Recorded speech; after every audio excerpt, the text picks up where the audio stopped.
Hello, beautiful people of the internet. How are you doing today? My name is Jackie and welcome back to my YouTube channel.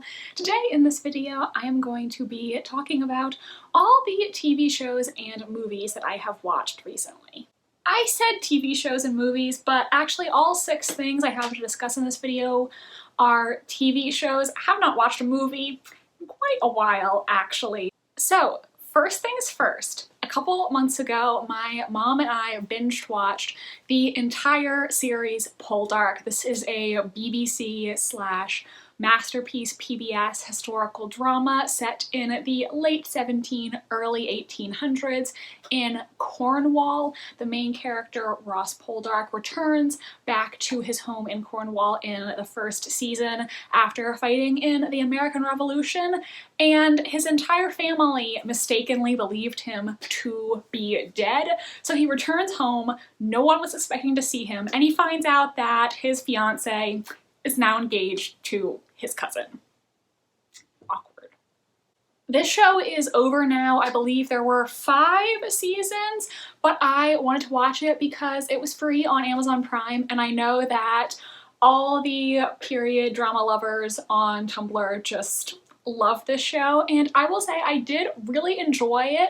I really liked binging it. My mom got super into it, where basically every day she would come into my office and be like, "So, are we gonna watch Poldark tonight?"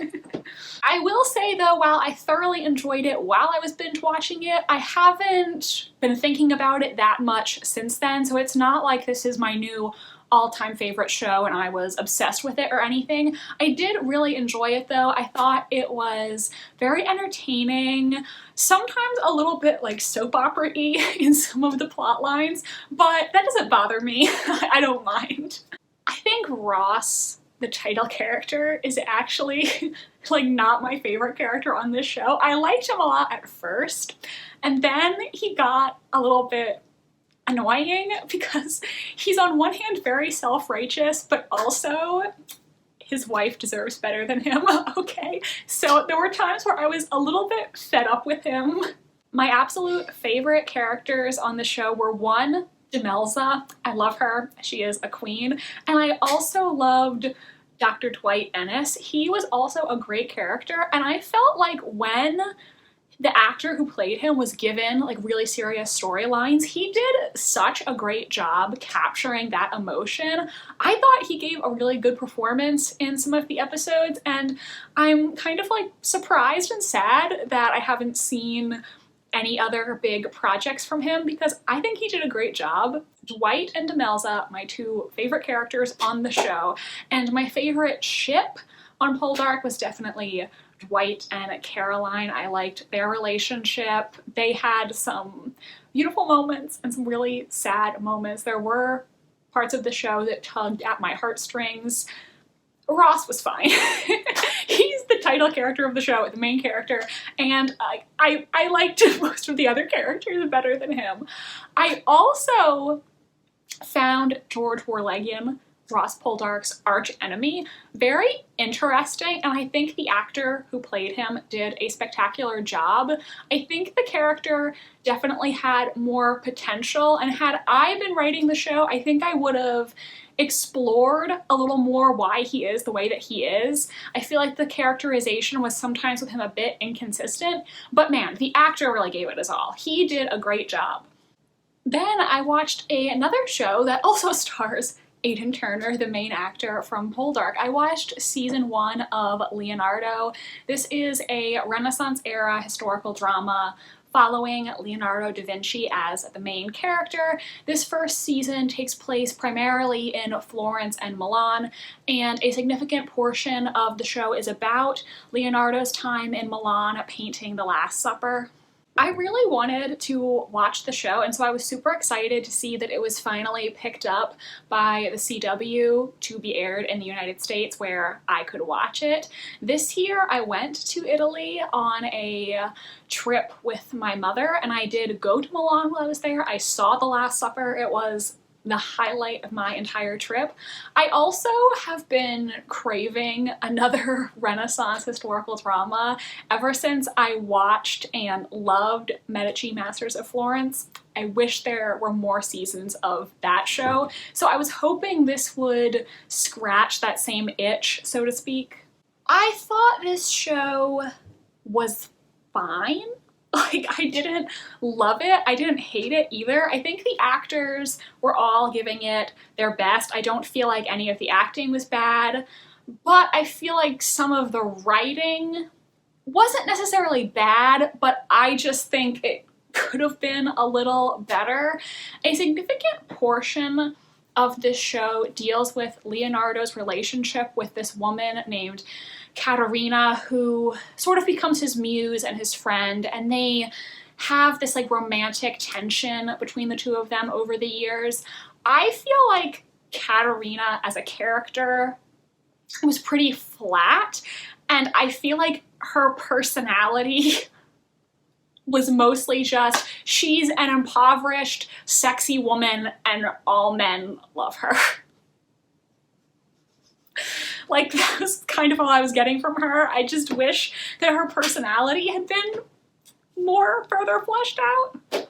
The show takes place in two timelines. At the beginning of the first episode, we find out that Leonardo da Vinci has been accused of murdering Caterina. Now, this never happened. The writers of the show made this entire plotline up.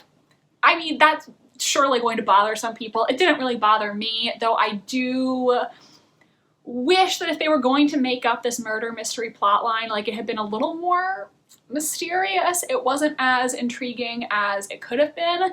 And so we have scenes from the present day where Leonardo is being questioned about the murder of Caterina, and other people are being interviewed to get a better understanding of the relationship the two of them had. And then we also have the scenes in the past where we're flashing back to young Leonardo, young Caterina, and all the other characters. Would I watch season 2 of this when it comes out?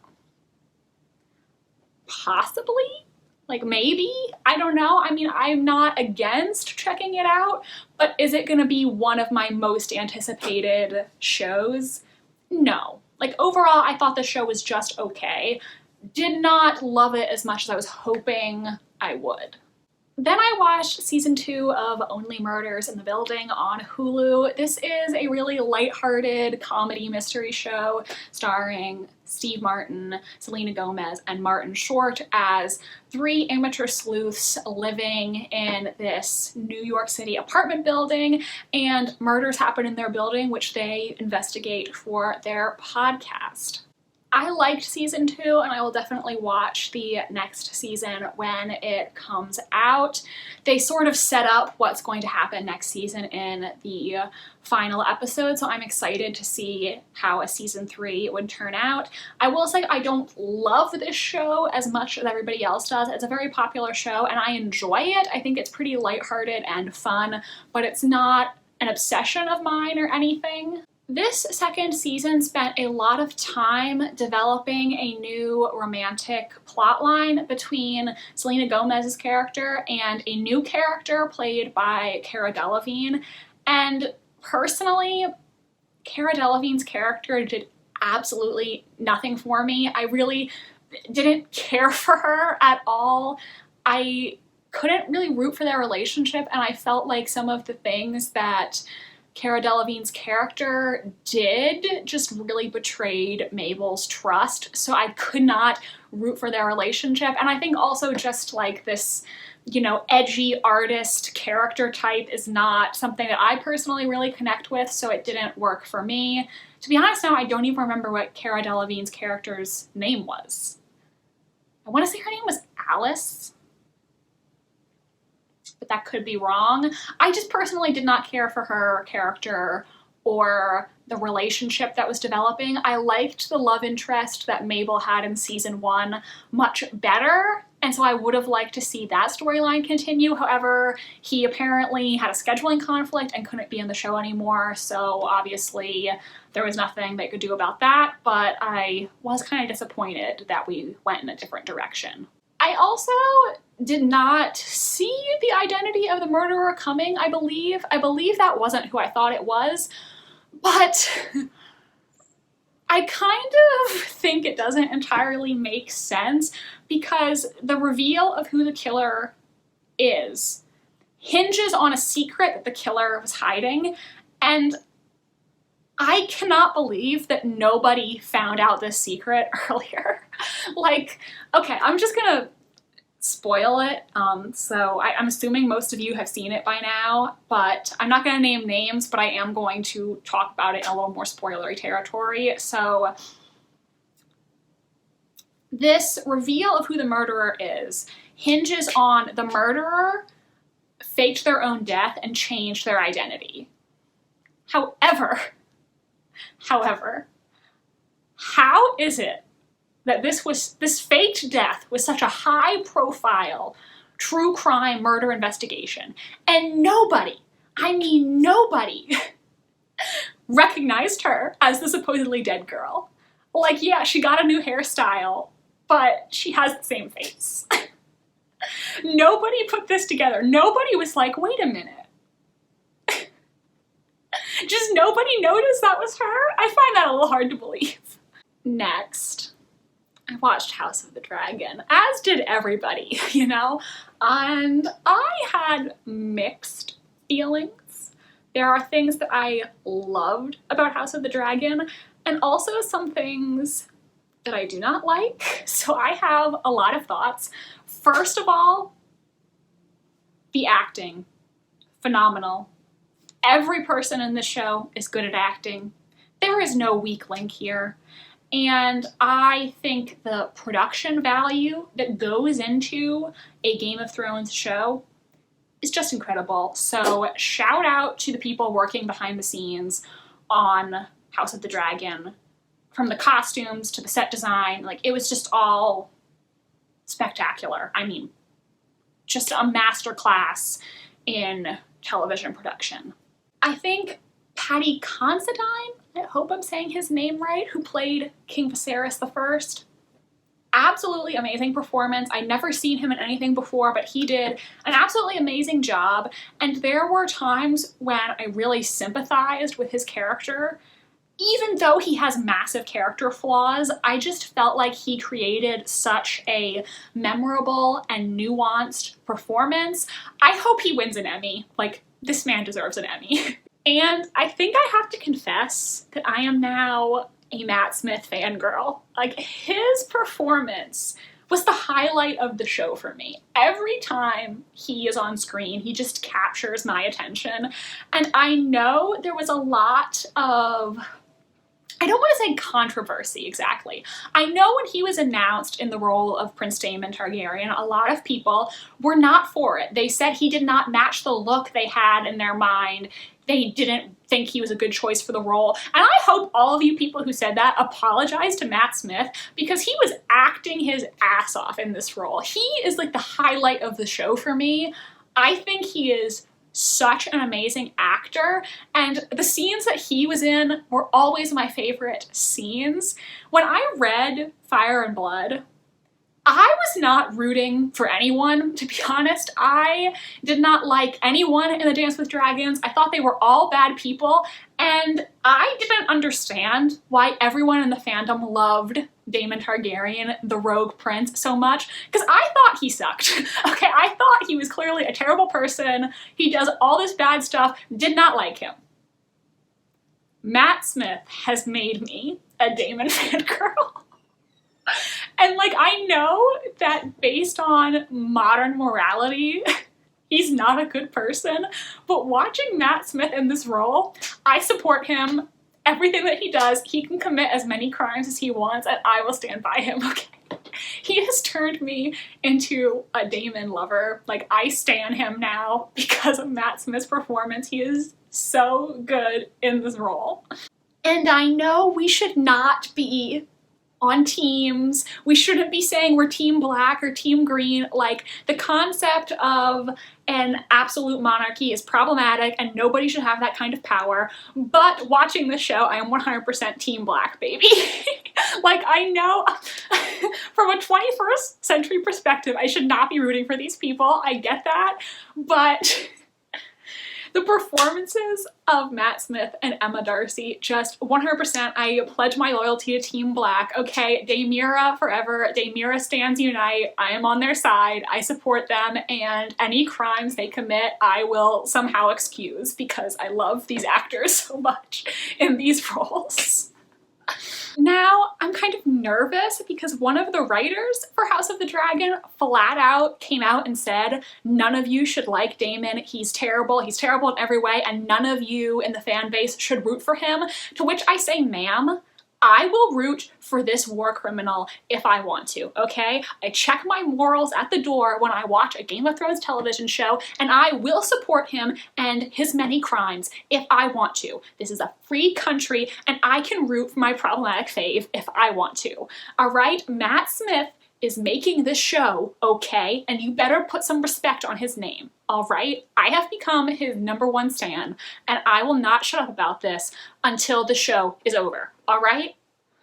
I also, on a serious note, all jokes aside, don't like it when TV writers tell me who I should be rooting for.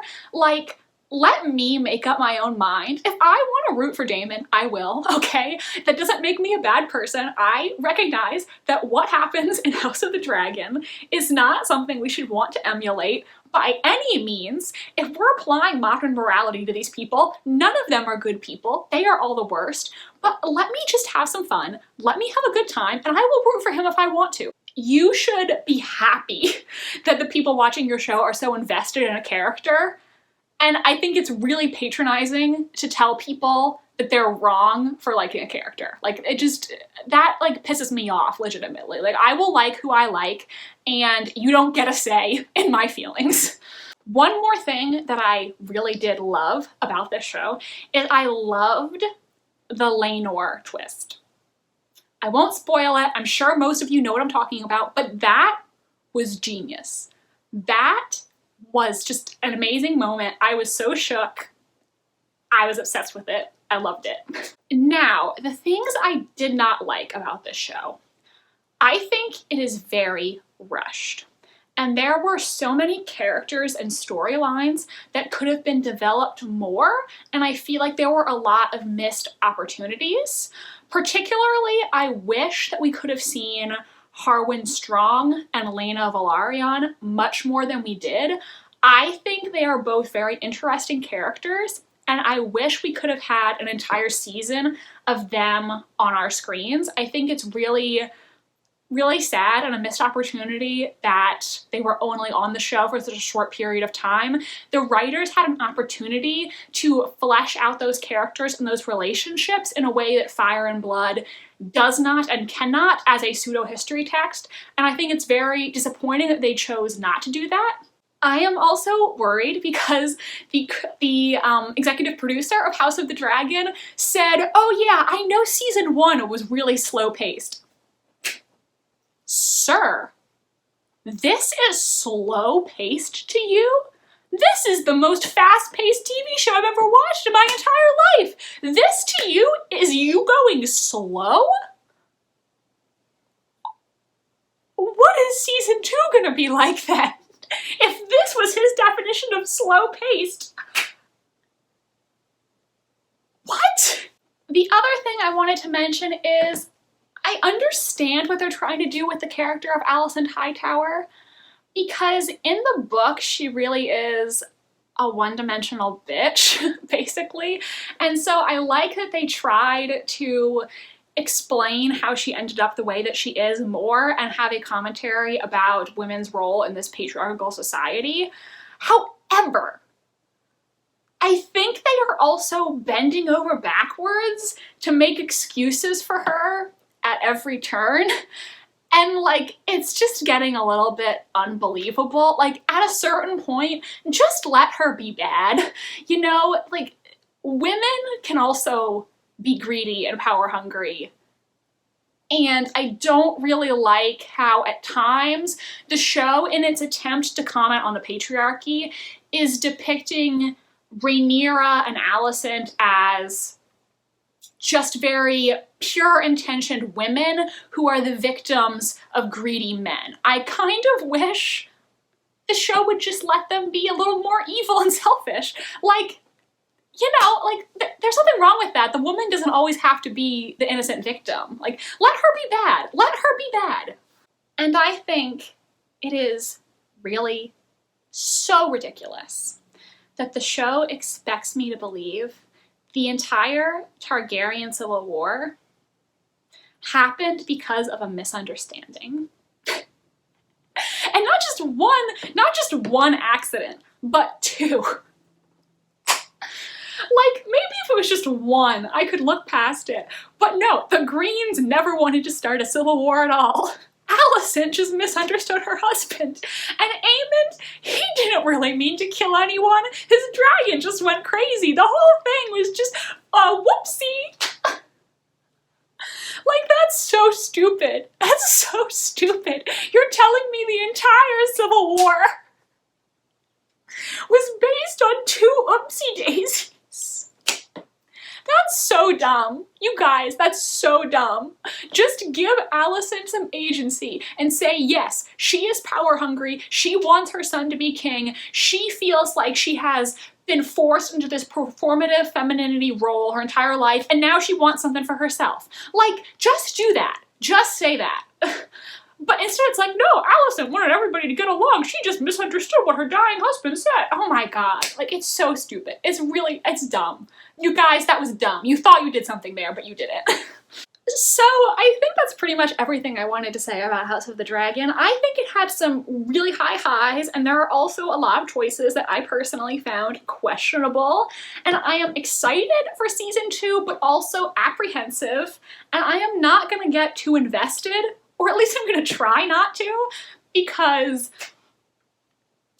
the ending of Game of Thrones destroyed me and ruined my life. And I do not want to be played for a fool again. Alright, so I like you, House of the Dragon, but you're on thin ice, alright?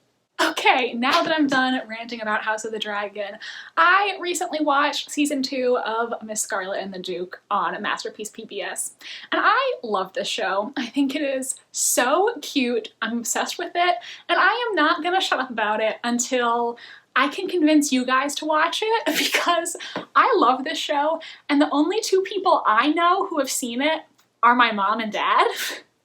And I think my mom and dad are sick of me, like, constantly talking to them about how much I love this show. I think they would be happy if I had somebody else that I could talk to about it, because I think they're sick of hearing me talk about how much I ship the main characters, and they think that I need psychiatric help, which, like, maybe I do, but I need some of you out there to watch the show, love it, come tell me that you loved it, and then we can talk about how much we loved it together. That's your homework assignment. I said this after season 1 and none of you went and watched it. I'm very disappointed in you all. There's almost 600 of you out there. Some of you need to go watch the show right now and thank me later. This show is just a really cute historical murder mystery. It's set in the 1880s Victorian London. The main female character is one of London's only female private detectives, and then the main male character is her longtime friend since they were children, and he works for the Scotland Yard police force. She constantly meddles in his investigations, causes him headaches, gets in his hair. They have a lot of witty banter, and they argue, and the sexual tension between the two of them is unreal. It's just, I ship them so hard. This show is definitely a slow burn, and when I say slow burn, I mean it's slow. It is a slow burn. They haven't even kissed yet, and I'm dying. I'm dying here. My toxic trait is that I say I love a slow burn ship, but then when the slow burn is actually really slow, I can't handle it. Like, I don't like it when characters get together super early in a story, because then to me it doesn't feel as earned. I think a little bit of waiting just increases the suspense and makes the ultimate coming together more satisfying. But also, once I get invested in a ship, and like I ship them together, I need them to kiss. Like, it just, like, I just think about how much I want the two characters in this show to be together. Like, it drives me crazy. They are soulmates. Everybody can see it but them, and I've read every fan fiction about them on the internet. I'm still not satisfied. This is a historical murder mystery show, but I think my favorite thing about this is the two main characters and their amazing romantic tension.